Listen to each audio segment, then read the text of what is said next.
दहेज एक सामाजिक बुराई जिसे भारत में अपराध के तौर पर देखा जाता है, लेकिन फिर भी दहेज प्रताड़ना के कई मामले आए दिन सामने आते रहते हैं। एक ऐसा मामला सुप्रीम कोर्ट में आया जिसमें दहेज के लिए बहू को सताने वाली 80 साल की सास तक को सुप्रीम कोर्ट ने नहीं बख्शा। आरोप है कि दहेज प्रताड़ना के कारण बहू ने सुसाइड कर लिया था। अब सुप्रीम कोर्ट ने 80 साल की सास को दहेज के मामले में राहत देने से इनकार कर दिया।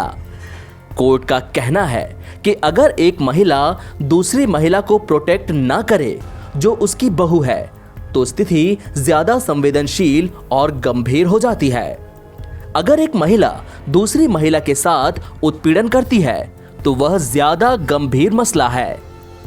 सुप्रीम कोर्ट ने दहेज प्रताड़ना केस में 80 साल की महिला की सजा को बरकरार रखते हुए ये टिप्पणी की। सुप्रीम कोर्ट के जस्टिस M.R. शाह की अगुवाई वाली बेंच ने कहा कि अगर एक महिला दूसरी महिला को प्रोटेक्ट ना करे जो उसकी बहू है, तो स्थिति ज्यादा संवेदनशील और गंभीर हो जाती है। अगर एक महिला द्वारा दूसरी महिला के साथ उत्पीड़न किया जाए तो वह ज्यादा गंभीर मसला कहलाता है।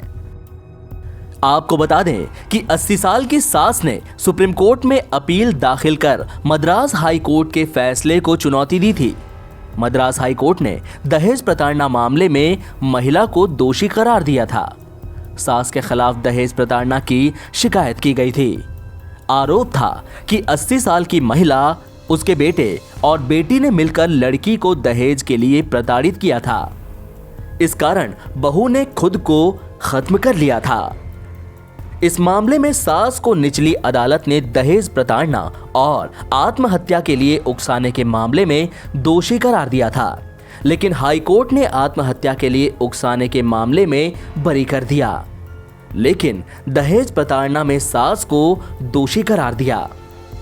सुप्रीम कोर्ट ने दहेज से जुड़े मामले की सुनवाई करते हुए कहा कि मकान बनाने के लिए धनराशि की मांग करना दहेज की मांग है, जो कि भारतीय दंड संहिता की धारा 304B के तहत अपराध है। इस मामले में chief justice N.V. Raman, justice A.S. Bopanna और जस्टिस हिमा कोहली की बेंच ने कहा कि दहेज की मांग वाली सामाजिक बुराई से निपटने के लिए आईपीसी में धारा 304B का प्रावधान है। दहेज की प्रवृत्ति खतरनाक स्तर पर पहुंच गई थी।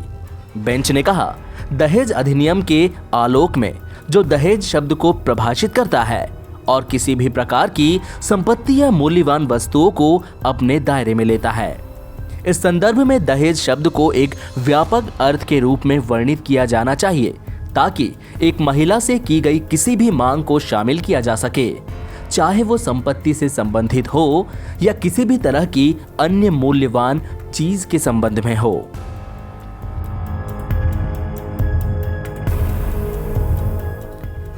NBT ऑनलाइन की रिपोर्ट।